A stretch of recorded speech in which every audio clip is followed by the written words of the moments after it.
La proposición de ley de amnistía, presentada en el Congreso el pasado 24 de noviembre de 2023, ha desencadenado una inevitable fricción entre el Poder Judicial y el Poder Ejecutivo. Amnistía es un término que procede del griego y que viene a significar olvido. ¿Qué supone, pues, para un Estado de Derecho, olvidar los delitos cometidos por un reo? ¿Es esta ley compatible con nuestra Constitución? ¿Es admisible la amnistía desde una perspectiva ética? Pese a parecer un concepto vago y abstracto, ¿cuál es su alcance material en la sociedad española? ¿Podría quebrantar la independencia del Poder Judicial y vulnerar el principio de separación de poderes? La respuesta a todas estas preguntas aquí, en Economist and Juris, la Casa del Derecho. Edmundo Val es un político y abogado del Estado. Fue diputado en el Congreso en la 13ª y en la 14ª legislatura. Desde noviembre de 2023 es presidente de Nexo Plataforma. Fue sustituido como representante por el juicio al denominado Procés tras negarse a ceder ante ciertas presiones. Fernando Portillo es magistrado, decano de los juzgados de Melilla y presidente de la Asociación Profesional Foro Judicial Independiente. Ha sabido conjugar su carrera judicial con la divulgación de cuestiones jurídicas a través de distintos canales. En la red X, antes Twitter, tiene más de 93.000 seguidores bajo el seudónimo de Judge the Shipper. Antonio Roma es miembro de la Comisión Ejecutiva de la Asociación de Fiscales y articulista. En un artículo publicado en enero de 2020, escribió que los fiscales recelan cada vez más enérgicamente de las injerencias eventuales en su actuación, a colación del nombramiento de Dolores Delgado como fiscal general del Estado. La ley de amnistía a juicio. Aquí, en Economist and Juris, la Casa del Derecho. Amnistía y amnesia tienen la misma raíz etimológica, es el olvido. La amnesia pierde su memoria y la memoria del delito es precisamente lo que significa la amnistía. A diferencia de otras figuras como el indulto viene caso a caso y siempre con posterioridad al delito. La amnistía es mucho más amplio, es antes o después del delito, es a toda clase de situaciones y desde luego tiene una trascendencia fundamental en la medida en que es una oposición a todo el sistema jurídico. Este punto es importante porque Estado de Derecho y democracia son dos caras de la misma moneda. Cuando estamos hablando de democracia, muchas veces estamos hablando de la generalidad, de la igualdad, de la situación de la justicia igual para todos en situaciones iguales, tratamiento igual. Sin embargo, la amnistía, tal como se plantea, supone unas reglas distintas. Por esto, cuando estamos hablando de Estado de Derecho, muchas veces mencionamos, y hablo desde el punto de vista europeo, que tenemos dos sentencias del Tribunal de Justicia de la Unión Europea que se han referido a la amnistía. La última de enero de 2024. Y en ambas situaciones se han entendido que si se concede una amnistía y se revoca después, la igualdad, los principios del Estado de Derecho hacen que venza precisamente este principio, la esencia de la democracia, de manera que la amnistía revierte y se procede a una condena con posterioridad. Esto lo ha resuelto en dos situaciones el Tribunal de Justicia de la Unión Europea. El Grupo de Estados contra la Corrupción ha resuelto de manera semejante en situaciones parecidas y, por último, tengo que decir que la Constitución española ya tuvo en fase parlamentaria dos enmiendas, una para introducir la amnistía, regulándola restrictivamente, y otra para quitarla. Lo que dijo el Constituyente en 1978 fue: ni se mete, ni se quita, ni se regula, ni se pone, ni se quita, sencillamente queda fuera. Y por eso la sentencia del Tribunal Constitucional de 1986, hay una sentencia que se refiere a la amnistía, que se refiere a una ley de 1983 que hacía extensiva una amnistía del año 77. Esa ley sigue vigente, pero ¿por qué es preconstitucional? La ley de amnistía, que extendía a efectos laborales la amnistía en 1983, fue declarada inconstitucional por parte del Tribunal, el alto Tribunal español en esta materia. Por lo tanto, si tengo que decir un punto de partida, ese olvido del delito es inadmisible en el sistema constitucional español. Bien, nuestra posición es totalmente contraria a la posibilidad de que haya una amnistía tal y como está planteada actualmente, que supondría efectivamente el olvido de los delitos. Mientras que un indulto es el Estado perdonando al delincuente condenado, la amnistía es el Estado pidiendo perdón a los delincuentes, y eso es insostenible en un Estado de Derecho.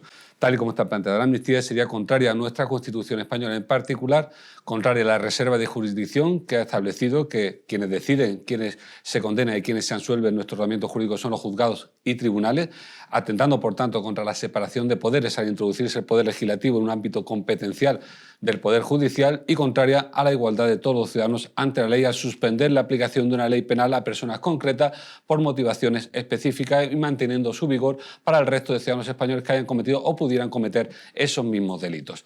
El Parlamento puede dictar una ley de amnistía, en principio puede, en tanto soberano, dictar leyes que entienda que son las que van a recoger el sentir mayoritario. Y podría dictar, por ejemplo, una ley que prohíba la circulación libre de ciudadanos españoles o prohíba a las mujeres votar. Podría dictarla. El problema no es si puede o no puede, sino si eso es constitucional, porque por encima del Parlamento, por encima del Poder Ejecutivo y por encima del Poder Judicial está la Constitución española. Y por mucho que algunos responsables políticos quieran hacer pasar la legitimidad democrática del Parlamento por encima de la Constitución española diciendo que pueden hacer lo que quieran, no pueden hacer lo que quieran. El precedente que existe en nuestro ordenamiento, la Ley de Amnistía de 1977, es preconstitucional y fruto de una situación muy excepcional. Se trataba de pasar de un régimen dictatorial a un régimen democrático. Ni sus circunstancias ni su justificación pueden entenderse prorrogables a la actualidad.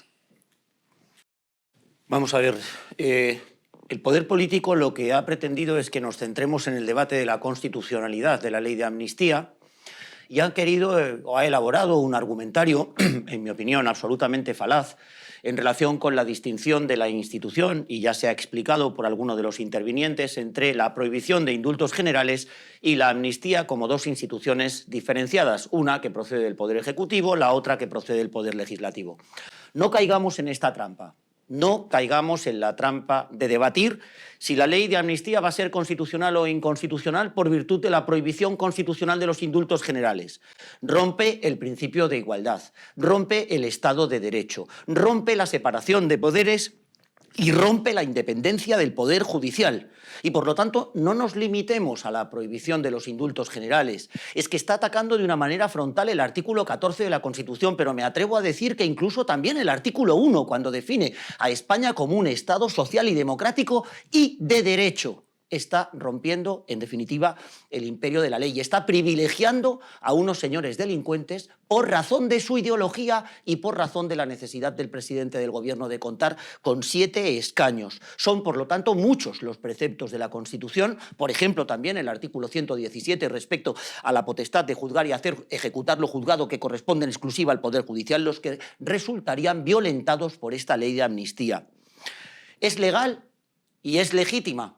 Pues miren, a mí me da igual que el Tribunal Constitucional diga, como parece, de acuerdo con su nombramiento político, que diga en el futuro que esta ley es legal. Lo que no será nunca será legítima, porque será antiética, porque establecerá diferencias absolutamente asquerosas, desvergonzadas, en relación con determinadas personas que han cometido delitos. Y sí, claro que hay precedentes. Hay precedentes que se basaban en el consenso de las fuerzas políticas, que es lo que sucedió en 1977. Quiero referirme también a otros 2 precedentes anteriores, a la amnistía de Franco. A mí me parece que esta ley de amnistía se parece bastante a la amnistía de Franco.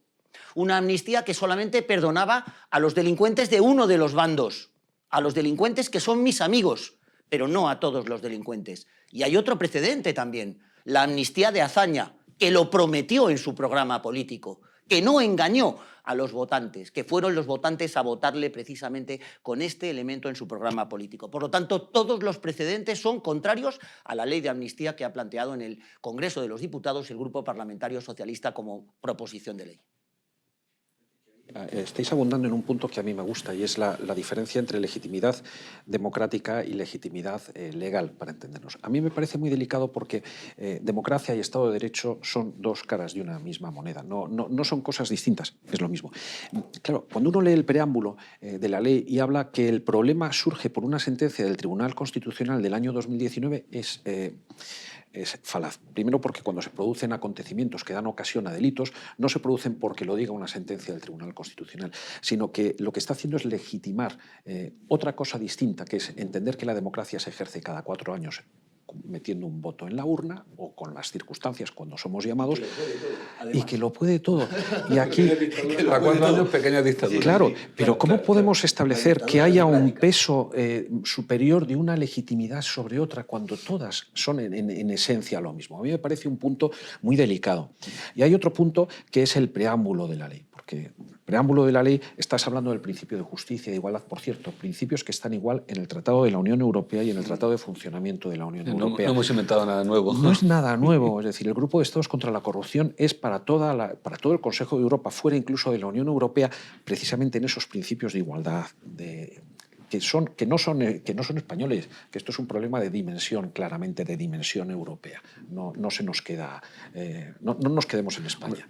Es dimensión europea, perdón, en el mundo, claro. desde el punto en el que está España renunciando a perseguir delitos por criterios de oportunidad política, delitos que tiene comprometido internacionalmente perseguir. Es decir, ¿cómo va a vender eso al resto de países de nuestro entorno, concretamente dentro de la Unión Europea? O sea, es muy, muy complicado que puedas explicarle a un ciudadano europeo que aquí no se van a perseguir los delitos a que está obligada a perseguir por esos compromisos internacionales por, como digo, criterio de oportunidad política, porque independientemente de lo que diga el preámbulo, lo cierto es que es papel mojado. Si es que al día siguiente de reconocer todos este preámbulo, responsables políticos precisamente de esta amnistía estaban reconociendo que en verdad lo que se trataba era de poder formar gobierno. Es decir, que es que ellos mismos están diciendo que esto es una irrealidad, que es simplemente un vestido que le ponemos al rey para que no parezca que está desnudo, pero está desnudo. Y además, en ese mismo sentido, sobre delitos que para la Unión Europea tienen una trascendencia muy relevante, ¿no? Por una parte el terrorismo y por otra parte la malversación.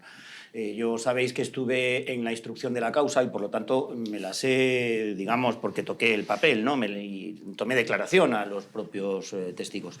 Estos son, el delito de malversación es un delito sobre el que la Unión Europea, tener en cuenta que además se opone frontalmente, incluso en determinadas ocasiones, desde un punto de vista incluso de la propia recaudación para el funcionamiento de la Unión Europea. Es decir, que es que la malversación de caudales públicos no es ninguna tontería. Yo incluso recuerdo algún amigo que me decía que era el delito más grave que había en el Código Penal, utilizarlo de todos en tu propio beneficio, ¿no? O por un interés puramente partidista. Y con respecto al terrorismo, hombre, decir que parece mentira cómo la maquinaria publicitaria goebbelsiana de Moncloa se ha puesto ahora a tratar de que nosotros discutamos sobre si esta enmienda que plantea Esquerra Republicana de Cataluña sobre la amnistía de todos los delitos de terrorismo ¿es mejor o peor? Hombre, no nos olvidemos de la redacción originaria. La redacción originaria, sin necesidad de ninguna enmienda, ya es un auténtico disparate. Que todos aquellos delitos que estén siendo juzgados sean amnistiados, pero no aquellos que ya hayan sido decididos por sentencia firme. Bien jurídico protegido él mismo, esté juzgado o esté en proceso de ser juzgado. En fin, una norma con nombres y apellidos de Carles Puigdemont y con nombres y apellidos de Manuel García Castellón. Dan ganas de decir, mira, quita el precepto y pon Manolo para. Artículo único, para allá, nos tienes hartos. Muy interesante lo que dice Antonio con respecto al preámbulo, porque a mí en el preámbulo, en términos menos abstractos, más concretos, me hace mucha gracia las excusas que da el preámbulo respecto a los óbices de constitucionalidad que ya hemos puesto todos los juristas, que nos responde a lo que los juristas decimos siempre, la excusatio non petita. Porque yo no te he pedido que en el preámbulo de la ley justifiques su constitucionalidad. Y dice, ¿se ha visto eso? Claro, y dice, yo creo que no se ha visto nunca. No rompe la separación de poderes. Yo dicto una ley y los jueces la aplicarán. No tiene nada que ver que se alcen las medidas cautelares, que no puedas plantear la cuestión de inconstitucionalidad con efectos suspensivos, etcétera, etcétera. Y luego dice otra cosa curiosa y dice, no hay ningún tipo de discriminación entre los españoles. Lo habría si yo entre los independentistas eligiera a unos que indultar y a otros que no, pero como los voy a indultar a todos, sí, los trato a todos por igual. Y tú dices, hombre, por favor, es que encima te crees que soy idiota. No, es tremendo porque pone encima de la mesa que existen motivaciones lícitas para delinquir. Sí, o sea, si la motivación es política pro-independentista, se puede delinquir. Sin embargo, las personas que pueden delinquir porque sus circunstancias socioeconómicas no son favorables y se ven de alguna manera abocadas o empujadas a la comisión de delitos, esas personas no. Esa es todo el peso de la ley y sin distinción ninguna. Es decir, es muy grave y quien no quiera ver aquí esa atentado a la igualdad de todos ante la ley es simplemente porque está utilizando las gafas del sectarismo partidista, porque es, yo creo que evidente. Y me voy a otra situación, y vuelvo a lo mismo. A lo mejor es que me voy a ir varias veces a la situación en Europa. Es que Europa ha reaccionado negativamente a intentos de control judicial, pero yo creo que eso ya hablaremos más adelante, de intentos de perdón de corrupción. Y me refiero a casos concretos que se parecen bastante. Es decir, el preámbulo menciona que hay una sentencia del Tribunal de Justicia de la Unión Europea, que es AB, revocación de amnistía del año 2021, en el que es una situación en la que en Eslovaquia hay una amnistía que se concede en favor de una persona que había secuestrado hacía años al presidente del hijo de Eslovaquia, le perdonan con un razonamiento y con una finalidad eminentemente política y el tribunal primero hay una incidencia de las actividades, de la actuación de la Comisión Europea, se revoca la amnistía y es entonces cuando llega el señor y dice, oiga, que es que ya me habían absuelto con una amnistía. Y entonces dices, esto es un caso. Luego está el rumano.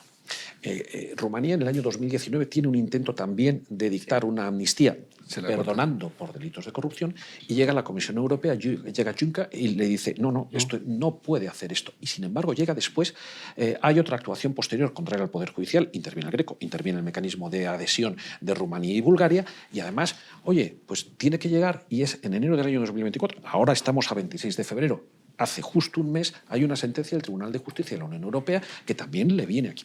Quiero decir con esto que frente a la corrupción, que hay un conjunto de actuaciones contra la corrupción, de intento de controlar el Poder Judicial, que se parecen mucho a la situación española actual.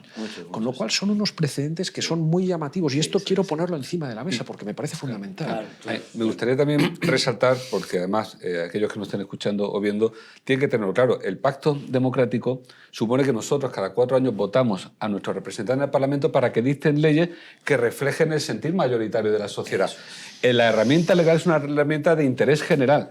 Y claro, vemos que están utilizando las herramientas que se le ha dado democráticamente para el interés particular. Claro, ¿cómo no va a producir eso desapego o desafección del ciudadano respecto de sus políticos? ¿Cómo no va a ser eso terreno abonado a los populismos? La degradación de las instituciones democráticas solo produce más degradación.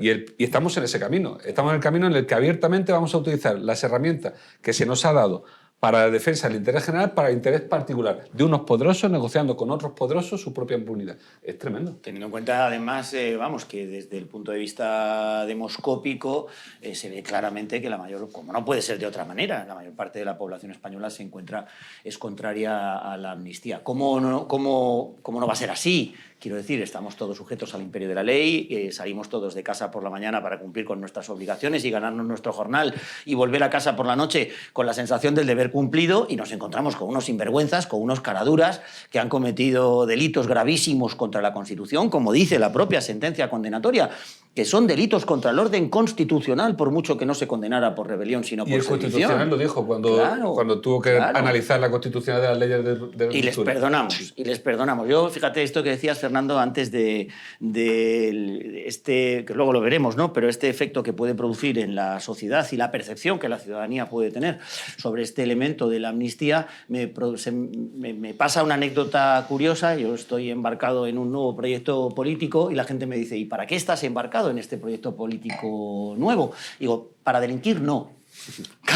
Porque claro, podría cualquiera tener la tentación ahora mismo de montar un partido político y si tengo éxito en las elecciones y resulta que mis votos son imprescindibles teniendo en cuenta cómo está la aritmética del Congreso de los Diputados, a lo mejor me basta con conseguir 2 escaños para ser decisivo, seré perdonado de todos mis delitos anteriores. Claro. Está habiendo un repunte, ¿no?, del independentismo, ¿no?, en las últimas elecciones gallegas, que parece que ha habido, con lo cual puede ser este mensaje que efectivamente se esté transmitiendo. Sí, Oye, ¿y qué pensáis?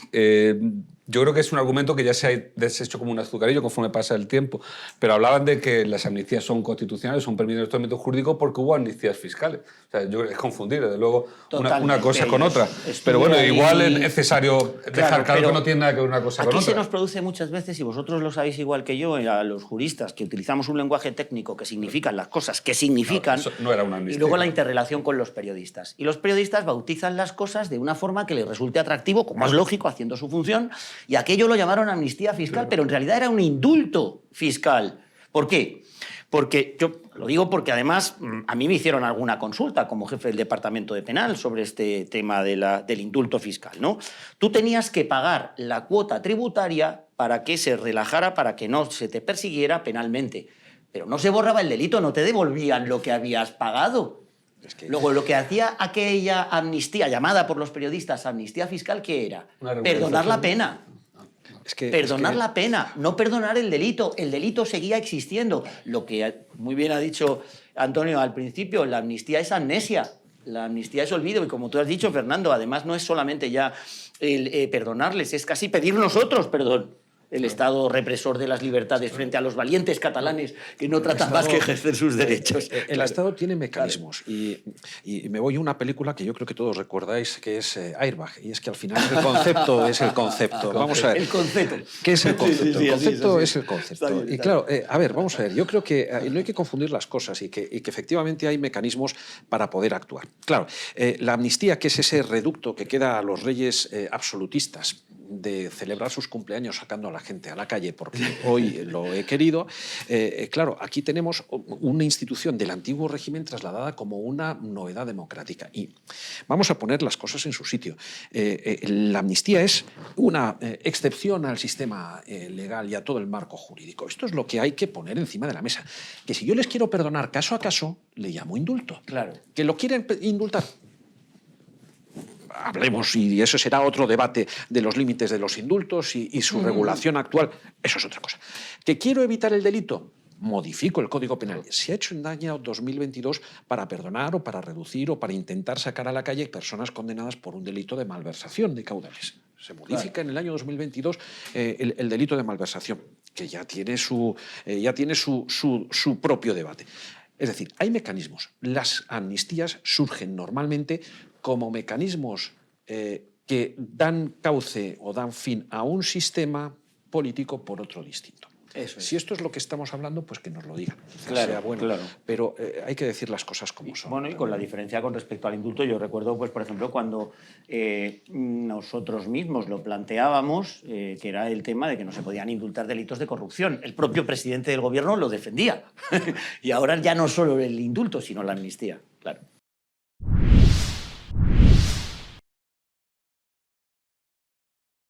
Bien, una amnistía sería justa o sería ética si fuera una situación verdaderamente excepcional como la que hubo en España en 1977, que se quería transitar de una dictadura a una democracia. Se trata además de una amnistía apoyada por una mayoría social evidente.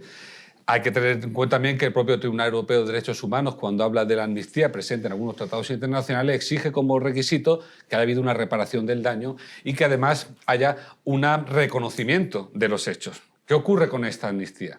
Para empezar, no hay una situación excepcional porque nunca la formación de un gobierno es una situación excepcional en democracia. Es lo normal, formar gobierno. Tampoco existe un reconocimiento social mayoritario a favor de esta figura, en absoluto. Ni siquiera estaba en el debate electoral y hubiéramos podido testar, ¿no?, cuál era el apoyo que tenía en la sociedad. Pero es que sobre todo ni hay una reparación del daño ni sobre todo hay un reconocimiento de los hechos. Más bien al contrario, nos encontramos a un partido socialista que está asumiendo el discurso independentista en vez de ser los independentistas que asumen el discurso constitucionalista. Desde ese punto de vista, por tanto, no se dan ninguno de los requisitos para entender que estamos ante una amnistía que podemos considerar ética, justa o equitativa. Y si además añadimos esa vulneración evidente al principio de igualdad de todos ciudadanos ante la ley que consagra nuestra Constitución española, pues nadie podrá percibir como ético ni como progresista siquiera el que unos privilegiados negocien con otros privilegiados su propia impunidad. Bien, yo creo que aquí se encuentra, y ya lo hemos avanzado en el primero de los bloques, ese debate entre la legitimidad formal y la legitimidad material de la ley, entre la legalidad formal y la material. Como también se ha dicho, en el preámbulo de esta ley de amnistía se encuentra esa referencia a la sentencia del Tribunal Constitucional. Nos encontramos con ese desdichado argumento asumido por el Gobierno de España o por el partido político que apoya al Gobierno de España en el sentido de que el Tribunal Constitucional fue el causante, en definitiva, de la desafección, de la situación de inflamación, del referéndum de autodeterminación, fue el provocador de los delitos que se cometieron contra la Constitución española y en eso trata de justificar que existe o que debe existir esta amnistía. Que no nos engañen, no nos equivoquemos. Ellos, precisamente, fueron los que desobedecieron los mandatos del Tribunal Constitucional. Con esto quiero decir que si el Tribunal Constitucional dicta una sentencia diciendo que la ley de amnistía es constitucional, no por esto convertirá esta ley en justa. No convertirá el perdón en justo. No puede ser justo privilegiar a una serie de personas solo porque en su día cometieron delitos con una finalidad política. Y el ejemplo es chusco. Yo puedo malversar dinero público con la finalidad de quedármelo y entonces soy un malvado delincuente, o con la finalidad de declarar la independencia de Cataluña y entonces soy un salvador de mi patria. No, sigo siendo un delincuente de malversación en los dos casos. Pero además, es que esta injusticia se determina por los delitos a los que afecta, porque lo del terrorismo ya clama al cielo, y en la redacción originaria, desde luego, distinguir entre los delitos de terrorismo que se encuentren ya sentenciados en firme y no sentenciados en firme no tiene un pase. Se encuentra la diferencia también respecto a situaciones anteriores, como bien se ha dicho, por el consenso social. ¿Este consenso social hoy sería posible palparlo, testarlo? Sí, mediante un referéndum nacional. Que se pregunte a la ciudadanía sobre si estamos o no estamos de acuerdo en la amnistía de los famosos presos políticos catalanes, que no eran presos políticos sino políticos presos. Que se nos pregunte a todos los españoles a través de un referéndum si se quiere fundamentar una ley de amnistía en el interés general y en el consenso de los que piensan de distinta manera. O, como también he dicho yo con anterioridad, si quieres fundamentar esta ley de amnistía en virtud de un interés general y un consenso, mételo en tu programa político y que la gente vote en función de este elemento respecto al resto de elementos de tu programa político. No puede ser que el presidente del Gobierno, días antes del 23 de julio, dijera que la amnistía era inconstitucional para decir el 24 de julio que la amnistía se la estaban pensando y hoy decir que es plenamente constitucional. Son varios los puntos sí que quiero poner un poco encima del debate, porque es verdad que cuando se habla en el preámbulo de la ley de la reconciliación, quiero hablar del ordenamiento internacional. La Organización de Naciones Unidas tiene varios convenios, uno en materia de corrupción, otro en materia de financiación de terrorismo, aunque en esta materia tiene unos cuantos. Cuando habla precisamente la práctica de la Organización de Naciones Unidas en aplicación de estos convenios, de cómo funciona la amnistía en los casos de reconciliación cuando existe un caso de corrupción, establece unos requisitos mínimos muy difíciles de tasar. Primero, estamos pensando no en países del ordenamiento de España o del ámbito jurídico de España, sino en otros muy lejanos culturalmente a nosotros, cultural y jurídicamente. En materia de corrupción dice que tiene que ser una corrupción masiva, que exista una restitución del dinero a la sociedad. Esto está pensando en estos casos de corrupción masiva de pequeños agentes públicos, policías que van por la calle y a los cuales es tan masiva la corrupción que la reintegración a la sociedad exige la devolución, pero existe esta otra situación. Existe que sea masiva y de pequeña escala, poco parecido a lo que tenemos aquí cuando se nos está hablando del perdón de la malversación. Lo mismo sucede con el terrorismo. Nos exige que sea también determinadas acciones de terrorismo en el ámbito de una malversación, de un terrorismo, de una actividad terrorista, pero que exista una petición de perdón por parte de quienes se quieren reconciliar en la sociedad. Nada de esto está aquí. El segundo punto tiene que ver ya con el estándar nacional. ¿Es que una finalidad determina una desigualdad en la aplicación de la ley? ¿Es que yo puedo decir que he robado un libro en una librería, pero que como era con una finalidad independentista, por favor, perdónenme el delito? ¿Es que una persona que ha cometido un delito de malversación en la misma ciudad, en Barcelona, pero con una finalidad distinta, puede decir, ¿a mí por qué no me perdonan? Porque esta situación de desigualdades en la aplicación de la ley son o deberían preocuparnos un poco a todos, porque efectivamente nos ponen un poco en el espejo de saber qué es lo que tenemos delante. Claro, además, esa ética, además, incluso puedo plantearle, yo que soy magistrado, soy juez, nuestra propia profesión, yo cuando accedí a ser miembro de la carrera judicial sabía cuáles eran las reglas de juego, sabía que a nosotros nos toca juzgar y hacer ejecutar los juzgados, decidir qué personas se condenan y qué personas se absuelven. Sabía que el Poder Ejecutivo tenía la posibilidad de hacer de vez en cuando indultos. Lo que no tenía yo previsto era la posibilidad de que el Legislativo se metiese también en el terreno, como digo, del Poder Judicial. Y eso plantea, como digo, un dilema ético, porque claro, yo tengo compañeros que están en juzgados de lo penal, que el mundo habrá visto en ocasiones, que están condenando a personas que, bueno, que por sus circunstancias socioeconómicas o sociopolíticas, económicas, mejor dicho, como decía, pues bueno, más o menos se han podido ver abocadas a la comisión de delito porque no ha conocido otro medio de vida, porque su entorno es el que es, y sin embargo a esas personas hay que condenar sí o sí sin posibilidad alguna, porque su finalidad no es el independentismo, su finalidad puede ganarse la vida, que no estoy mucho menos justificándolo, ¿no? Pero quiero decir que tras el delincuente, la delincuencia, hay muchas situaciones de marginación, y sin embargo a estas personas que son unos privilegiados, que son poderosos, que no tenemos que olvidar que son ellos quienes detentaban el poder en Cataluña, sin embargo a ellos no se les va a poder perseguir. Es decir, el dilema ético a los propios jueces se nos plantea, porque estoy por un lado aplicando todo el rigor de la ley penal a aquellas personas que sin embargo no tienen la motivación correcta según las circunstancias del caso, lo que has dicho tú, Antonio. Claro, yo ahí además en este tema de la justicia, y esto también efectivamente lo comparto plenamente, el problema grave de la desmotivación de jueces y de fiscales y del resto de agentes de la justicia por su trabajo. aparte de la desafección del ciudadano, ¿no? Pero que jueces y fiscales de repente digan, ¿esto para qué sirve? ¿Esto que estoy haciendo yo para qué sirve, ¿no? Comentando un poco también lo que decía antes Antonio con respecto a la amnistía, desde el plano internacional, habréis visto que se ha puesto siempre la amnistía como la piedra clave de la bóveda de la transición española, ¿no? Fue el elemento más relevante de la transición española el conseguir llegar a ese acuerdo entre las distintas fuerzas parlamentarias, y tenemos imágenes grabadas por las cámaras de televisión como en aquella amnistía todo el hemiciclo aplaudía precisamente a esa amnistía. El lema era libertad y amnistía, lo que se gritaba en las calles. ¿Y por qué? Pues porque no se sabía quiénes eran las personas que se encontraban en la cárcel. No se sabía si una persona se encontraba en la cárcel como consecuencia de sus opiniones políticas, de su actividad sindical o de que había robado algo, pero no se sabe con qué intención en una época en la que nos encontrábamos en una dictadura. Y también se ha dicho antes, efectivamente, la amnistía es un instrumento idóneo cuando se trata de transitar desde un sistema dictatorial sin derechos fundamentales a un sistema de plenitud democrática como el que nos encontramos ahora. Es para ese momento para el que realmente funciona, porque el sistema anterior era un sistema no confiable, era un sistema no democrático. Hasta tal punto llega la gravedad de esta ley de amnistía que efectivamente lo que el gobierno de España viene a reconocer de una manera tácita es que el sistema anterior, el sistema que condenó a estas personas en el juicio del proceso, era un sistema no democrático, un sistema que no garantizaba los derechos fundamentales, un sistema en donde no se respetaron las garantías procesales en el seno del proceso en la Sala Segunda del Tribunal Supremo. Se plantea una segunda cuestión también muy relevante, y son las investigaciones ahora por el delito de traición a España. Esos contactos con los emisarios de Putin, que por ahí la Unión Europea no puede pasar de ninguna de las maneras. ¿Una nación puede perdonar los delitos de traición contra la nación?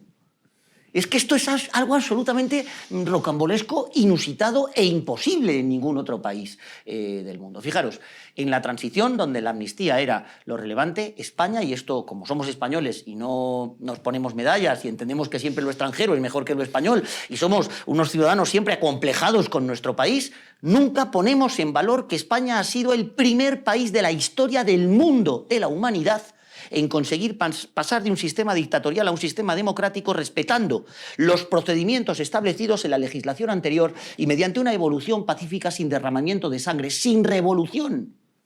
Con evolución, sin revolución. Se estudia el sistema español de la transición en todas las facultades de políticas del mundo, como primer sistema que lo consiguió. Nosotros, los españoles, que parece que siempre nos estamos peleando, llegamos a un acuerdo. Por lo tanto, esto es absolutamente esencial, tener claro el sistema de consenso. Y luego, finalmente, que también lo has dicho antes, Antonio, los ejemplos que se ponen en el preámbulo respecto a que otros países europeos también han amnistiado. Vale, la visita del Papa a Portugal, en donde se amnistió, porque además en Portugal se admite la amnistía a nivel constitucional, a unos jóvenes que habían cometido delitos menores, como en el caso bíblico, ¿no? Se amnistió como una medida de gracia genérica.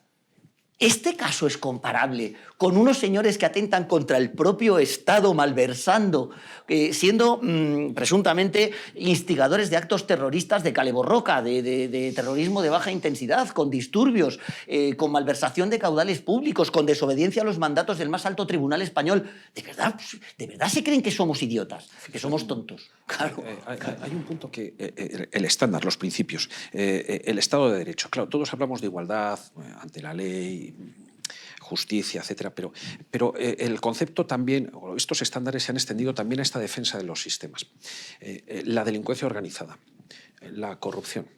El convenio ese que yo mencionaba de Mérida de la corrupción incluye como delitos, y es derecho español porque ha ratificado, y es derecho de la Unión Europea porque la Unión Europea ha ratificado la Convención de Mérida, por lo tanto es derecho europeo, incluye como delitos de corrupción el cohecho, activo, pasivo, la malversación de caudales públicos. Por lo tanto, nominativamente está claro. Corrupción es malversación, malversación es corrupción en su forma. Y también el terrorismo, es decir, delincuencia organizada corrupción y terrorismo son la esencia defensiva del Estado de Derecho, hoy por hoy en todo el mundo. Claro, una cosa es que encima, indiscriminadamente, digamos, que todos los delitos, en función de una finalidad, que encima algunos artículos tengan, como tú decías con anterioridad, nombre y apellidos, porque dicen, no, vamos a dejar sin efecto las medidas cautelares, etcétera. Que estamos pensando en este señor en concreto. Es decir, esto de la ley ad hoc, in personam, o llamémosle como le queramos llamar, pero además esa defensa de los sistemas que dices tú, es que vamos a quitar, pero es que además de eso, que quede claro que en todo caso también metemos hasta el blanqueo de capitales, que no deja de ser una cosa llamativa pensando en introducir otras personas con nombre y apellidos, y no deja de ser un poco como una renuncia a las reglas del juego de manera decidida, y esto a mí me parece muy delicado de ponerlo. Luego, ahora que estamos hablando de ética, no es nada ético mínimo, aunque puede decir después efectivamente constitucional, lo que puede decir ético no es en absoluto. Tampoco lo es que se quiera revestir como una supuesta situación excepcional la que se vivió en Cataluña. Puede que hubiera una situación de conflicto social en Cataluña, pero el Estado de Derecho con sus herramientas lo aplacó. El conflicto terminó. Lo que pasa es que no ha terminado a satisfacción de quienes lo promovieron, que fueron los independientes. Y aprovechan ahora precisamente este resultado electoral y la existencia de un partido político de ámbito nacional que parece no tener línea roja con tal de seguir gobernando para traer de nuevo el conflicto a nuestras vidas, para revivirlo y para reescribirlo. Con lo cual, esa reescritura donde, como digo, como decía antes, los que éramos buenos ahora pasan a ser los malos y los que éramos buenos tenemos que reconocer que fuimos, o sea, los malos fueron buenos y los buenos ahora tenemos que decir que éramos malos. Eso no es ético porque no va a satisfacer jamás a aquellos ciudadanos, a la mayoría de los ciudadanos que siempre vamos con la ley y el derecho.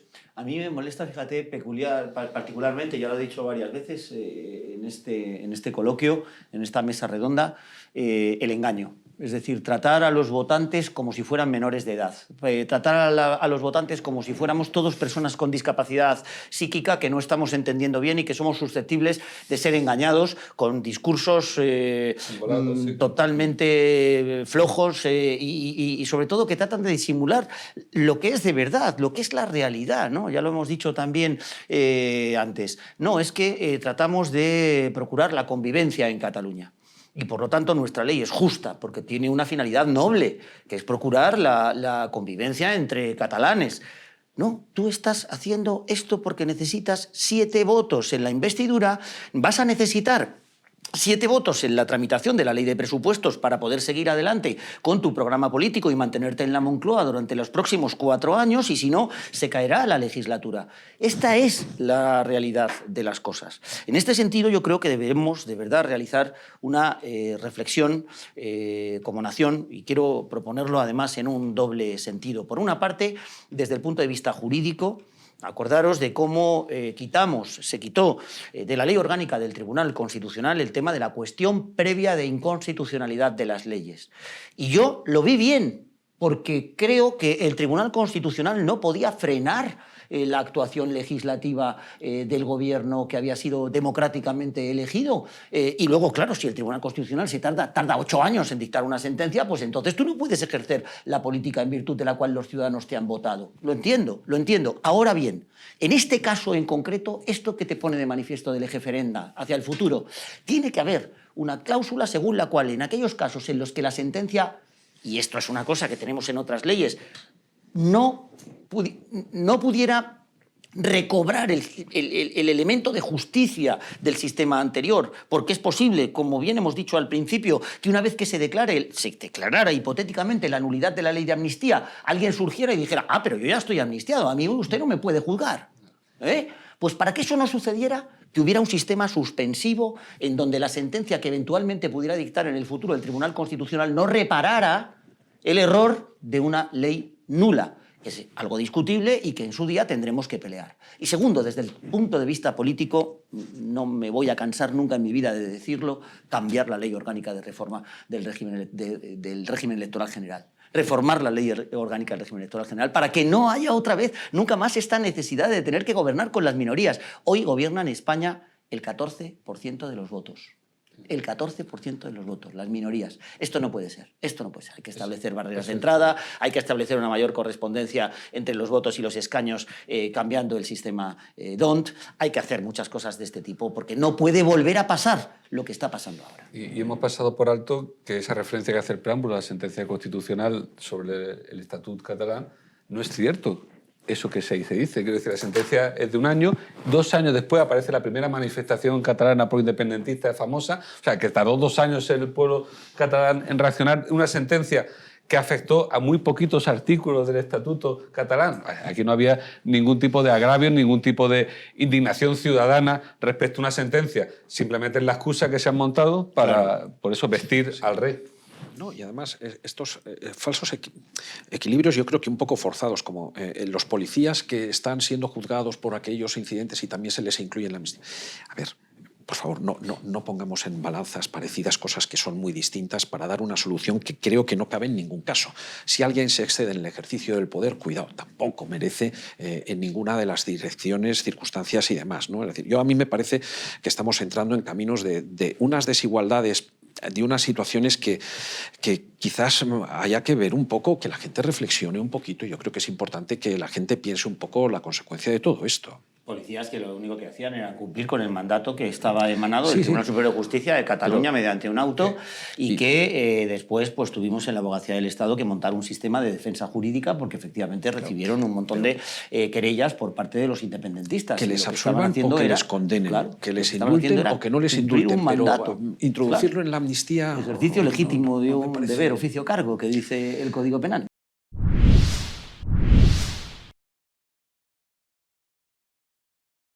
Queda claro que el indulto consiste simplemente en perdonar la pena, en levantar una pena, pero el delito sigue existiendo. Se ha vulnerado el ordenamiento jurídico, la conducta sigue siendo ilegítima. Sin embargo, en la amnistía se perdona el delito, se borra el delito del ordenamiento jurídico. Y aún es más, es pedir perdón a los delincuentes porque el Estado, un Estado que no respeta los derechos fundamentales, como ellos mismos dicen, les ha juzgado de forma injusta, les está persiguiendo por Europa también de forma injusta. Es decir, que ellos piensan volver a Cataluña como si fueran los salvadores de la patria, como si fueran aquellos que han conseguido doblegar al Estado español. Y por eso el impacto político del discurso, del relato, de la amnistía de los independentistas que está siendo comprado por el Estado español, por el gobierno español en el preámbulo de la propia ley de amnistía es tremendamente peligroso para la estabilidad política de nuestro país. Pero también lo es con respecto a lo que los juristas llamamos, los que nos dedicamos a penal, el efecto de prevención general de la norma. Es decir, que la norma penal existe precisamente con el objeto de que nosotros no cometamos los delitos porque nos dan miedo cometer delitos porque podemos ir a la cárcel. Y ya lo habíamos dicho antes, ahora cualquiera puede estar tentado de ser imprescindible para el Gobierno de España y una vez que se abre esta puerta, en su día, pedir que también le indulten a uno. Imagínense, por ejemplo, José María Ruiz Mateos en su día, cuando fue europarlamentario, si lo hubiera sido en el Parlamento español, con la cantidad de causas que tenía pendientes, pues también podía haber pedido lo mismo. O cualquier otro caso que se nos pueda ocurrir en relación, por ejemplo, con Batasuna, con los presos de ETA, etcétera. Cosas que ponen los pelos de punta. Y luego, el ámbito internacional. Respecto al ámbito internacional, yo estoy preocupado por los fondos europeos.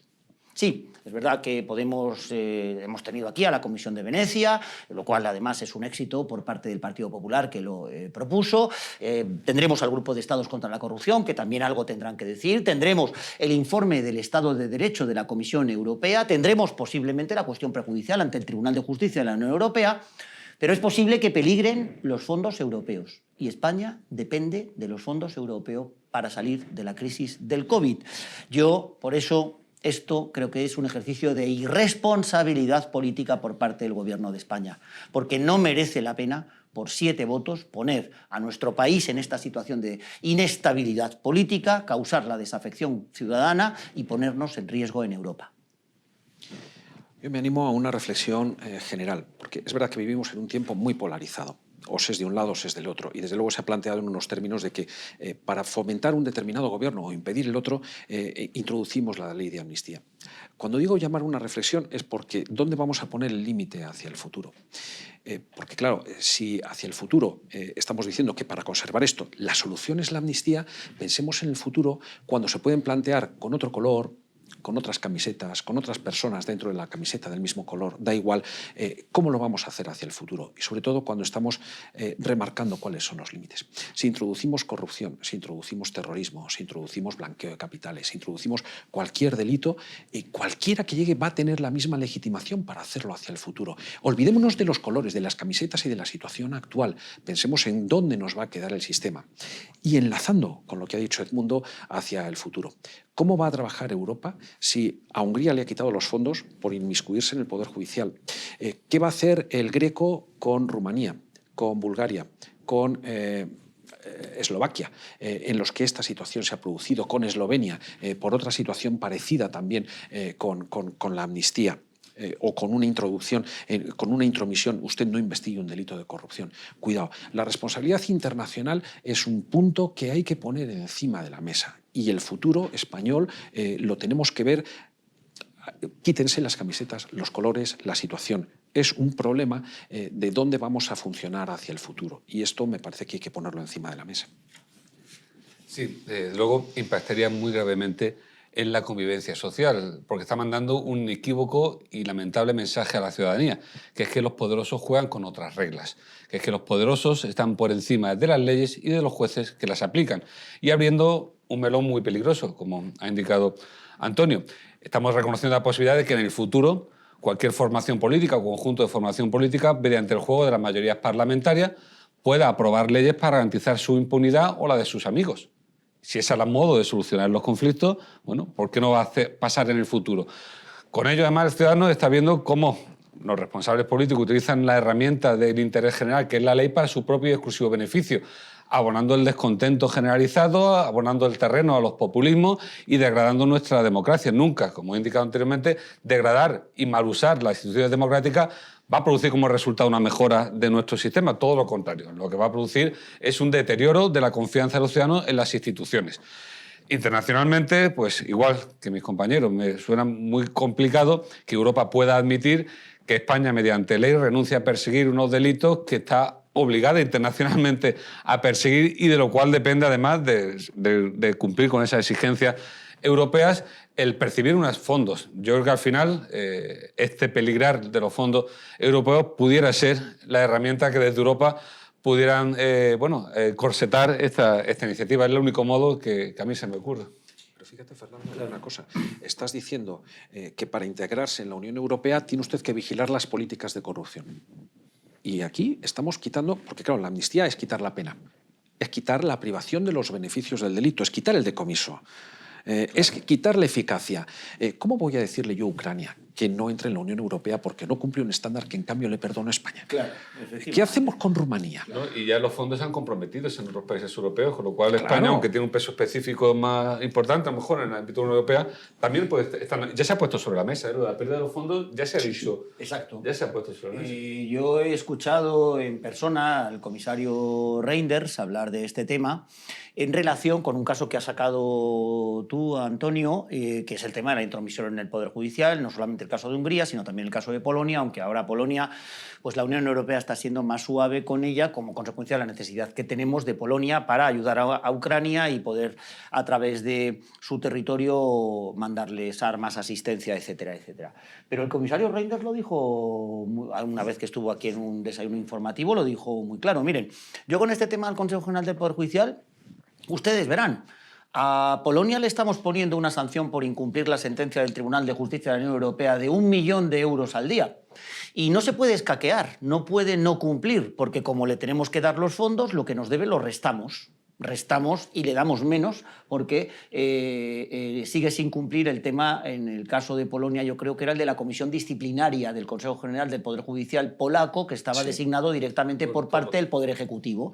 Claro, de tener al policía de los jueces nombrado directamente por el Poder Ejecutivo de un Estado es que es una locura contra la independencia de poderes y la independencia del Poder Judicial, ¿no? Bueno, por eso, en definitiva, el tema europeo, como hemos dicho, yo creo que los tres es algo relevante. Los fondos europeos pueden estar ahí en la cuerda floja. Reinders anda ahora en otra batalla, que es la de ser presidente del Tribunal Europeo de Derechos Humanos o del Consejo de Europa, me parece que es, ¿no? Pero caray, por eso yo me atrevería a nuestros oyentes a decirles, tenemos unas elecciones al Parlamento Europeo en junio del año 2024, en donde hay que ir a votar con seriedad. Que siempre han sido unas elecciones que los españoles nos hemos tomado con una cierta frivolidad, ¿no? Y que han salido a veces votas, como no vas a votar al presidente de turno, sino que votas un parlamento y no estás viéndole las caras a los políticos nacionales, pues te permites el lujo de votar así un poco alegremente. Caray, va a ser importante quién sea cómo se conforme la Comisión Europea y quién sea el comisario de Justicia para que a España le saque la vara de ojito que te quito los fondos europeos. Y luego, en segundo lugar, quiero hacer también una reflexión con respecto al tema de las personas, de los ciudadanos, de la desafección. Fijaros, ha pasado una cosa muy curiosa con esto de la amnistía. Los que formamos parte de tertulias de radio y de televisión y opinamos, cuando surgió la primera idea de la amnistía, pues casi recién celebradas las elecciones del 23 de julio, en directo o incluso en off, en los comentarios que teníamos luego, decíamos, bueno, la pena de nuestro país es que esto de la amnistía al final la gente se lo va a tragar. Porque como ya se han tragado lo del indulto, como al final lo del indulto ha pasado y la gente no se lo tiene en cuenta al Partido Socialista y la gente sigue votando al Partido Socialista y a Sumar, lo de la amnistía se nos olvidará. Tendremos un par de semanitas ahora en donde todos pues, nos pondremos las manos así, ¡qué vergüenza! Tal, pero luego la gente no se ha olvidado. La gente no se ha olvidado. Desde julio han pasado ya muchos meses desde que tuvieron lugar las elecciones. ¿Por qué no? Porque yo creo que el agravio es tan grande en el corazón de las personas de decir que se van de rositas. Lo que decíamos antes, ¿no? Yo me levanto todas las mañanas, me pongo el despertador, madrugo, llevo a los niños al colegio, trabajo, no aguanto a mi jefe o no aguanto a mis trabajadores, si soy yo el jefe. Me preocupo por pagar los salarios, las nóminas, la hipoteca, intento vivir un poquito mejor cada día, tener un viaje de vacaciones, de sacar a mi familia al extranjero, de llevar a mis hijos a un buen colegio. No cometo delitos, cumplo con mis obligaciones. Si me paso un día con la agencia tributaria de presentar mis declaraciones, me meten un recargo y estos se van de rositas. Y yo creo que esto a la gente le ha afectado de verdad en el corazón y por eso es por lo que la gente no se está olvidando de la amnistía y en las manifestaciones que se están haciendo sigue yendo la gente y seguimos manteniendo en la agenda mediática el tema de la amnistía. Y eso tiene también, y coincido contigo, Fernando, esta estructura mental que tiene el Gobierno de España y en particular Pedro Sánchez, el problema del populismo. Es que tú lo has clavado, efectivamente, no habíamos sacado este tema en esta mesa redonda. Si yo con la ley puedo hacer lo que quiera, pues mañana, como Maduro, exprópiese. Vas por ahí diciendo que se le quiten todas las casas a los ricos, que se le den a los pobres. Claro, tienes una herramienta o abres una ventana muy peligrosa. Es que además, fíjate, ya no es que la abras porque tú la vas a abrir. La cosa es que encima la abres sin límite ninguno. Sin límites. Sin límites, es decir, es del nada a una parte. No, es que es al todo. Ya pongo la corrupción, ya pongo todas las cosas. ¿Dónde está el límite entonces? A la excepción de la ley, si se valida, ¿no? Por eso las protestas que está viendo y que se sostienen en el tiempo, como tú dices, del mundo. A mí me fastidia mucho que con esas protestas que en mi sector, ¿no?, de los jueces hemos realizado, que estamos realizando con el tema de la amnistía, se nos achaque a hacer política. Pero si es que esto está por encima de la política, está por encima de las derechas y de las izquierdas. Estamos con el Estado de Derecho. Y es por ese motivo, si mañana, esto por ejemplo lo he puesto en alguna ocasión, si mañana saliera un gobierno o un parlamento diciendo que por ley van a prohibir las vacunas, no tendríamos a los médicos, que son los que saben y entienden, diciendo que esto es contrario a la sanidad pública. ¿Les achacaríamos que están haciendo política? No, están defendiendo lo que creen. Y por eso, jueces, fiscales, operadores jurídicos en general, estamos saliendo, no porque sea una cuestión de derecha o de izquierda, sino porque atenta a la esencia del Estado de Derecho. Este elemento se está dando en esta ocasión muy por encima, efectivamente, de los colores políticos de cada uno. Está habiendo, como se dice ahora, ¿no?, una palabra que a mí no me gusta mucho, pero bueno, transversalidad, ¿no?, en la protesta. Pero fijaros cuál ha sido la reacción del Gobierno de España, inventarse un nuevo vocablo. Para esto tienen unos magníficos politólogos, marketingianos, publicistas, propagandistas, etcétera, ¿no?, y hablar de la fachosfera, ¿no? Ahora, todos los que protestamos contra la amnistía estamos incluidos en ese concepto genérico de la fachosfera, ¿no? Que es la forma, ya inventaron antes lo del trifachito, ¿no? Ahora somos los de la fachosfera, y todo aquel que opina diferente queda inmediatamente estigmatizado como fuera del bloque de progreso.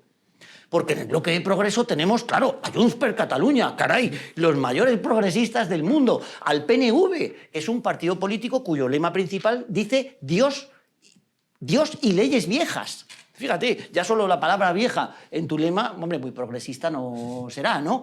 Bueno, pues efectivamente, los que ahora decimos que reclamamos la igualdad, que siempre ha sido el elemento, el valor que más ha defendido la izquierda en todos los lugares del mundo, la igualdad, porque la derecha se ha caracterizado siempre por hacer primar la libertad sobre la igualdad, la libertad individual sobre la igualdad, que al fin y al cabo lleva un cierto recorte de libertades en favor de que todos puedan vivir en un estado del bienestar, pues resulta que ahora los que defendemos la igualdad somos fachas. Esto ya es el colmo, ¿no?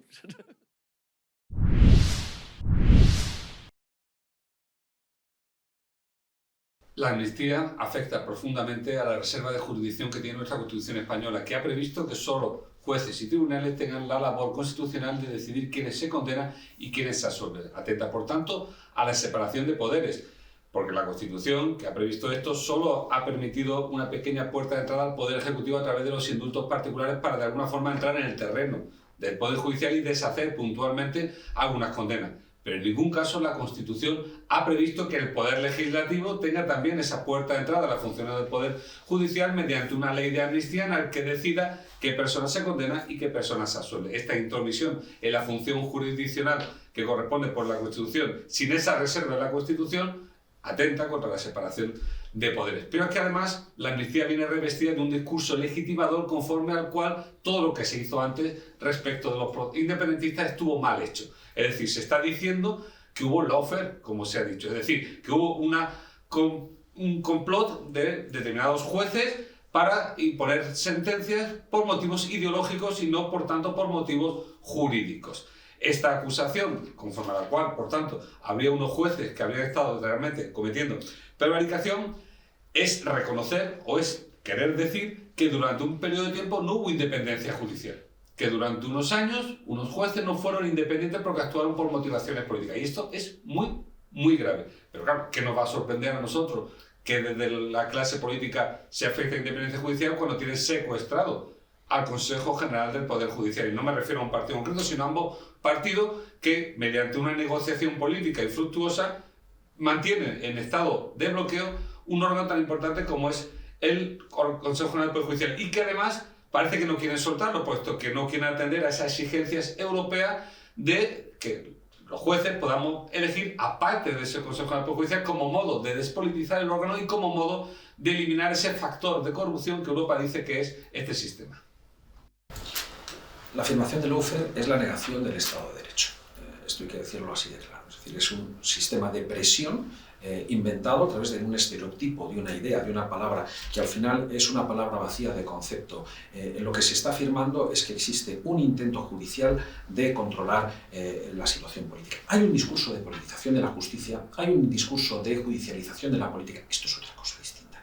Estamos hablando de que hay un intento de perseguir determinadas ideas, de negación de carácter democrático de quienes han ejercido sus funciones en la persecución de los delitos. Porque la justicia tiene que ir a los delitos, pero más bien porque quienes cometen los delitos al final tienen que venir a la justicia, que no es la misma dirección y el orden de la dirección aquí altera enormemente el producto. Se está afirmando desde distintos poderes, desde el Ejecutivo, presidente de gobierno, vicepresidente del gobierno, ministro de Transportes. Se está hablando desde todos los partidos políticos o de un amplio sector de los partidos políticos que están en la representación parlamentaria. Se está atacando a la independencia del Poder Judicial, quizás con un fin de controlar la actuación de la justicia en defensa del Estado de Derecho. Es muy peligroso y yo creo que esto hay que llamarlo la atención porque es un discurso legitimador que supone, en definitiva, negar el correcto funcionamiento del sistema. Por último, y regresando a la ley establece determinado automatismo en la aplicación de los delitos. A veces, y esto hay que llamar la atención, con un intento de reducir la posibilidad de plantear cuestiones de constitucionalidad o de cuestiones prejudiciales ante el Tribunal de Justicia de la Unión Europea. Se ha criticado precisamente cierto automatismo, por ejemplo, en la regulación de las medidas cautelares y en otra serie de conceptos. Es una cuestión que tenemos que valorar porque efectivamente este es el sistema que entronca con el perjuicio, la independencia del Poder Judicial en la aplicación de la ley cuando toque hacerlo. Yo también pienso que el lawfare es el típico discurso de la Moncloa que pretende engañarnos a los ciudadanos, a los votantes, y lo que más me duele sobre todo es al colectivo de juristas, de magníficos juristas que tiene este país. Y coincido plenamente en que no estamos hablando de una politización de la justicia o una judicialización de la política. Estamos hablando, este concepto se puede buscar en la Wikipedia y claramente ahí viene establecido, es la utilización espúrea de la justicia con fines políticos. Es lo que pasa en Venezuela cuando la Corte Suprema de Venezuela ilegaliza a la oposición y no le permite presentarse a unas elecciones contra el dictador Maduro. Esto es lo que el gobierno de España está admitiendo que pasa en España. Cuando dicen algunos destacados dirigentes de nuestro gobierno, que incluso son ministros, el brazo judicial armado de la derecha española, o están diciendo cosas que son auténticos disparates, la utilización de la justicia en manos de los jueces fachas, y cosas de este tipo que le ponen a uno. Yo llevo 30 años siendo abogado del Estado, actuando en los juzgados y tribunales de este país con la toga puesta, dedicado al contencioso, y se me ponen los pelos como escarpias. O sea, se me abren las carnes cuando escucho este tipo de cosas. En el preámbulo de la ley de amnistía se dice que esto no rompe la separación de poderes porque el Parlamento legisla y la Judicatura ejecuta y aplica la ley. No es verdad, porque la amnistía es una excepción a la regla general. Porque si no fuera suficiente excepción la amnistía, nos encontramos con que además se excepciona también el efecto suspensivo que puede tener el planteamiento de la cuestión de inconstitucionalidad. Porque además, de una forma muy extraña, que yo creo que no ha debido pasar nunca, también se amnistían las responsabilidades contables ante el Tribunal de Cuentas, que son responsabilidades administrativas, no son responsabilidades con carácter estrictamente penal. Excepción por excepción. Pongo el caso. Vamos a admitir que se dicte la ley de amnistía, que se publique en el Boletín Oficial del Estado, pero que su régimen de impugnación sea el normal de cualquier ley de este país. Que cualquier juez, el juez Marchena, cuando le pidan la amnistía a la Sala Segunda del Tribunal Supremo, a los condenados Junqueras y compañía, diga, planteo la cuestión de inconstitucionalidad, esto tiene efectos suspensivos y por lo tanto Puigdemont sigue en busca y captura internacional. Pues no, le han quitado esta posibilidad al juez Marchena o al juez Manuel García Castellón. Han roto el régimen general de recurribilidad, de puesta en tela de juicio de la constitucionalidad de las leyes por parte de los jueces. ¿Y esto que está sucediendo, cómo afecta al sistema judicial español? Pues miren, yo quiero darles una estadística que es horrorosa, que la vi en mi época de diputado, que es la percepción que la ciudadanía tiene sobre la politización de la justicia en España mediante un informe que todos los años hace la Comisión Europea. El segundo peor país de Europa, España. El segundo peor país de Europa, en donde los ciudadanos creen que la justicia está politizada. Insisto de nuevo, llevo 30 años al servicio de la justicia y me he encontrado con unos magníficos jueces, con unos magníficos fiscales, con unos magníficos abogados, procuradores, personal al servicio de la Administración de Justicia. Si nuestra experiencia como juristas es que tenemos un sistema jurídico, judicial, que funciona extraordinariamente bien, con unos profesionales hipercapacitados que acceden a sus puestos a través de un sistema durísimo de oposición, ¿cómo es posible que el pueblo español, que la gente diga que somos de los peores países de Europa en materia de politización de la justicia por culpa del gobierno de España? Por culpa del bipartidismo, por culpa de la elección, del sistema de elección del Consejo General del Poder Judicial, que tiene que revisarse ya definitivamente y admitir el gobierno de España que los 12 vocales de extracción judicial tienen que ser elegidos entre jueces y magistrados, por jueces y magistrados, de acuerdo con un principio de independencia técnica. Y de esa forma también llegar a una reforma de la Ley Orgánica del Poder Judicial para que se elijan a través del mérito y la capacidad los magistrados del Tribunal Supremo y no aparezcan esos WhatsApp injuriosos, absolutamente odiosos, diciendo que vamos a controlar la Sala Segunda del Tribunal Supremo desde atrás, como hizo el señor Koishiro. Establecer también la reforma respecto a la forma de elección de los magistrados del Tribunal Constitucional, de los magistrados del Tribunal de Cuentas, del Defensor del Pueblo, de las altas magistraturas del Estado, para poder elegir a personas en función del mérito y la capacidad y no de la afinidad con un determinado partido político. Sí, es que yo creo que el discurso deslegitimador del Poder Judicial viene, por desgracia, cociéndose desde hace tiempo, sí. Y esta amnistía era un poco subirse a ese discurso, porque es necesario decir que los jueces y tribunales, que los fiscales, en su caso, no habían estado cumpliendo con la ley durante un periodo de tiempo. Es decir, es muy grave, como decía anterior, porque es reconocer que durante un tiempo estuvo suspendido el Estado de Derecho en España. Y claro, vamos a reconocer abiertamente eso, pues lo están haciendo desde el poder. Y es muy grave. Tan grave es que esas acusaciones de Lawford, perdonen el mundo, fueron rebatidas por todas las acciones de jueces, por todas las acciones de fiscales y por un sinfín de operadores jurídicos. Recuerdo portadas de medios de periódico desgranando cada uno de los colectivos que reaccionamos ante ese acuerdo de Lawford, porque es que en este caso no había ni progresistas ni conservadores, es que en este caso era decir, ¿pero qué estás diciendo? ¿Que no hubo independencia judicial durante un tiempo? ¿Que no hubo Estado de Derecho? ¿Cómo puedes decir eso? Pero es que yo creo que estáis hablando del pasado, yo creo que están proyectándolo hacia el futuro. Ya. Yo creo que es una carga de profundidad mayor la afirmación, porque no está diciendo lo que ha pasado en la aplicación, en la persecución, están hablando también de los delitos que se están investigando. Claro. Se está presionando, porque se está iniciando cierta presión. Quiero saber qué pasará cuando se plantee, si es que se plantea una cuestión prejudicial, si es que se aprueba la ley. Claro. Es decir, ahí es donde van a arremeter nuevamente los discursos, no es hacia el pasado. Claro, pero hacia el pasado yo creo que este juicio sobre el pasado proyecta la desconfianza hacia el futuro. Esto se lo he escuchado yo a destacados socialistas en el Congreso de los Diputados. Es que todos los jueces son de derechas. Y por lo tanto no vamos a cambiar la forma de elección del Consejo General del Poder Judicial, porque entonces nos va a salir una mayoría conservadora. O sea, tú tienes constantemente al principio de la legislatura, de la 14ª legislatura, en la que yo salí elegido diputado de la 13ª, pero sobre todo en la 14ª, cuando ya se formó el gobierno, esto era un discurso de Podemos, de Pablo Iglesias. Y entonces los socialistas, pues uno decía, bueno, al final a estos jovencitos idealistas y un poco hippies los meterán en vereda, ¿no? Y los harán ya más sensatos, porque hombre, ya son ministros, no pueden decir cualquier cosa. No, lo que ha ocurrido es lo contrario. El Partido Socialista se ha podemizado. Los otros no han entrado en razón. Y resulta que ese discurso salvaje que decían pues, Pablo Echenique, Pablo Iglesias, etcétera, ahora resulta, Irene Montero, resulta que ahora lo está diciendo Félix Bolaños. Está diciendo que ha podido haber lawfare. Mira, yo, de verdad, en los colegios de este país, en las actividades extraescolares, pondría el juicio del proceso. Porque es el primer juicio de la historia de España que se retransmite por televisión.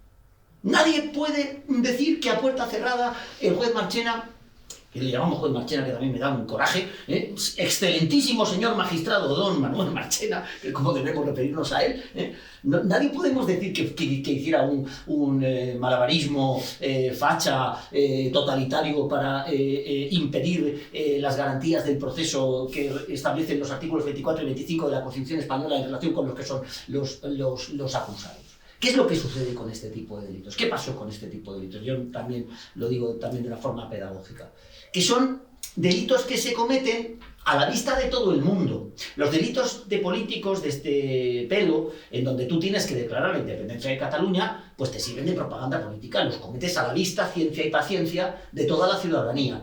¿Qué pasa? Pues que tienes pocas pruebas en tu descargo, porque como todo lo han retransmitido las televisiones y los periódicos... Eso reconocieron que habían hecho... Ellos dicen, es que me está usted dejando sin la posibilidad de defenderme. No, pero si es que usted lo contó. Claro, aterricemos en la Yo recuerdo en una ocasión que tuve que presentar una querella contra un alcalde porque había cometido un delito urbanístico. Al día siguiente leí en un periódico regional, dice, declaraciones del alcalde diciendo que el fiscal quiere acabar con el empleo en el pueblo. Vamos a ponernos así. Se arrogan ellos, ¿no? Siempre que hay una cuestión política, y ya lo he dicho el partido, y da igual, a uno u otro siempre te van a colocar en contra porque se hace una lectura partidista. Que dicen, no, es que yo, porque soy de izquierdas, porque soy de derechas, en función de quién sea el imputado. Aquella vez que nos decían que aquellos que aparecieran como imputados no se pudieran presentar en listas electorales, que al fin era convertido convertir a los jueces en los censores de quienes estaban en listas. Cuidado. La sociedad tiene que saber que con independencia del color de la camiseta, hay que ir a por aquellas personas que hayan cometido un delito, y se está haciendo. Entonces, pretender una negación, esto es el ejemplo, pero esto ya es como una campaña de resonancia, brutal, en la que se está intentando dar una visión sesgada de lo que es la actuación. Lamentablemente se cometen delitos y necesariamente hay que perseguirlos. Esto es lo que se está haciendo. Y entonces, criticar el sistema en su conjunto porque se persigan delitos, quiero llamar hacia lo que dices, Antonio, porque claro, yo me he dedicado profesionalmente durante 16 años, que he sido el jefe del departamento penal, a perseguir a delincuentes fiscales, ¿no? Y alguna vez, medio de broma, medio en serio, me decía, tú eres el enemigo de los emprendedores.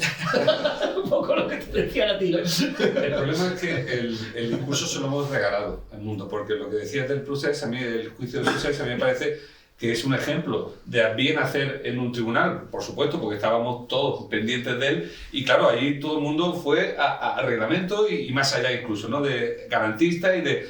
Pero claro, le hemos vendido, por el modo que tiene de seleccionarse los magistrados del Tribunal Supremo, el discurso fácil a los independentistas, que sin ni siquiera tener que leerse la sentencia, pueden deslegitimarle y decir que fue una sentencia política. ¿Por qué? Porque los magistrados que había allí habían sido puestos por un órgano politizado, en este caso por mayoría del Partido Popular. Con lo cual, es peligrosísimo. Es decir, el juicio posiblemente más importante que ha habido en la historia de España puede ser derribado frente incluso a los ojos de Europa con un argumento que le hemos regalado desde España, que es permitiendo que los políticos elijan a los no que van a elegir a esos jueces. Claro, entonces, y además, mira, y ya descendiendo, Fernando, a lo más concreto, tú y yo hemos hablado mucho de esto en la época en la que yo era diputado, y tú sabes que nosotros siempre decíamos primero reforme y luego renueve.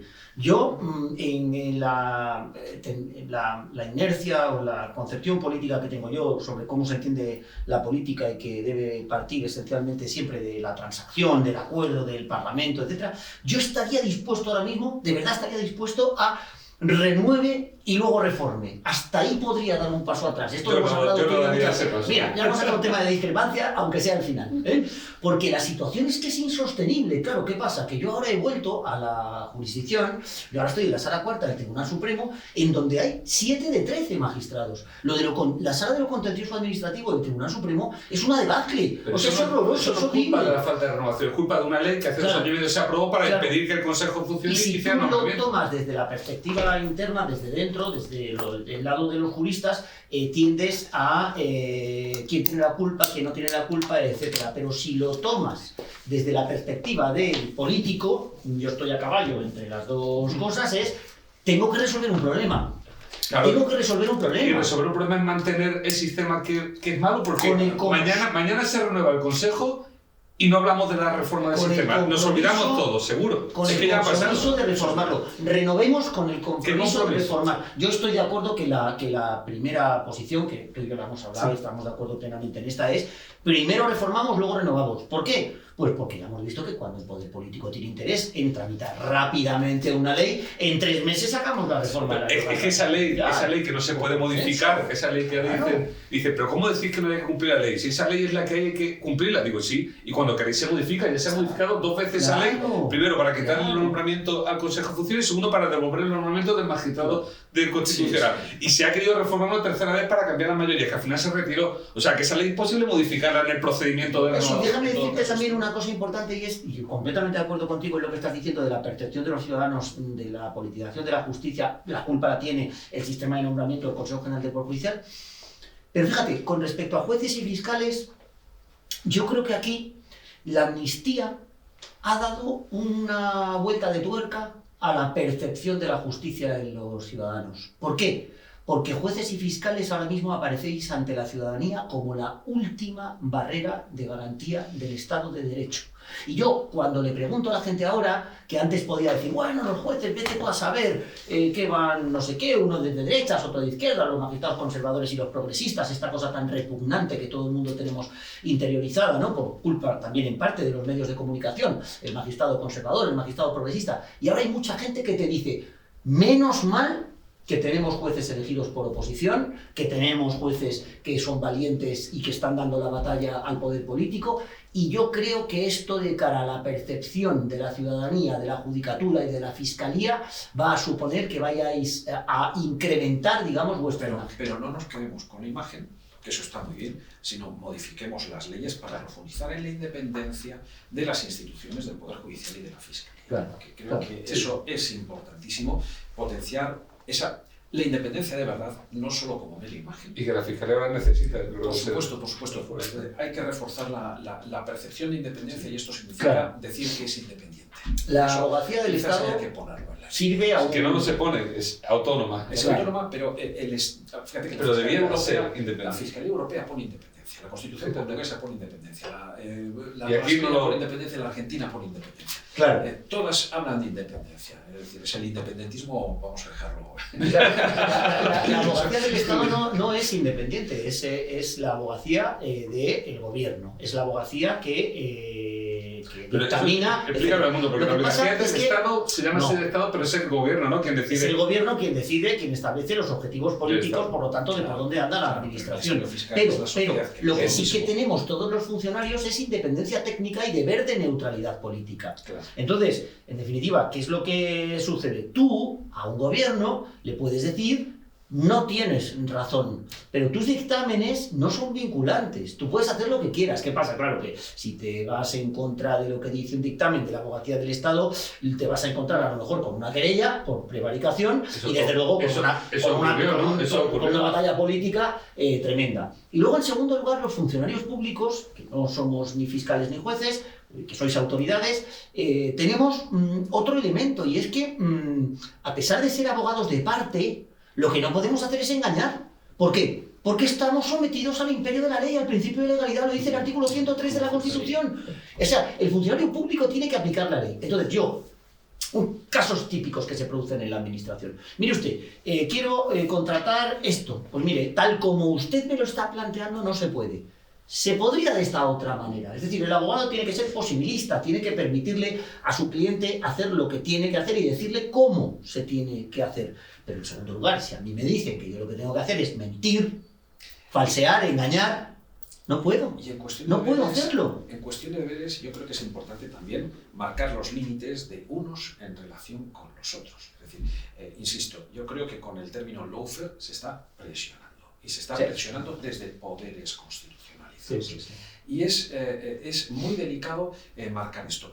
Los que somos jueces y fiscales, vosotros también, y por supuesto, y también somos conscientes de que puede haber presión, de que nos pueden presionar, de que las circunstancias presionan. Cuando llevas un caso de relevancia, y los que me han tocado llevar a mí, como a cualquiera de nosotros, pues, oye, sabes que hay una presión mediática, que hay una presión, pero dejemos la presión en lo mediático, dejemos la presión institucional. Tenemos que tener un cuidado en no meter... Y herramientas que garanticen que esa presión, en caso de producirse, no va a producirse. No va a vencer, Insisto que, por ejemplo, tenemos el caso de Eslovenia en el Consejo de Europa, en Rumanía en el caso de la Unión Europea. Hay que establecer y que sepamos que estos mecanismos existen y que se pueden aplicar en situaciones bastante parecidas, muy homologables y fácilmente trasladables a la situación española. Yo querría, por último, si me permitís, simplemente dejar claro que el problema de todo es el nombramiento de los altos cargos judiciales. Es decir, el Consejo de Poder Judicial tiene 20 y tantas funciones, pero de todas las 20 y tantas solo interesa uno, que es el nombramiento discrecional que hace, por ejemplo, de todos los magistrados del Tribunal Supremo. Tan importante, por tanto, es modificar el sistema de elección del Consejo para que efectivamente despoliticemos en parte el órgano y los jueces podamos elegir a 12 de los 20 vocales del Poder Judicial, como que se objetive el sistema de nombramiento, restando, no eliminando, pero sí restando discrecionalidad. Eso es. Porque así, muerto el perro, se acabó la rabia, ¿sí me entiende? Porque pusimos nosotros una reforma de la ley orgánica del Poder Judicial en este sentido, la legislatura pasada nos votaron en contra, claro, como es lógico.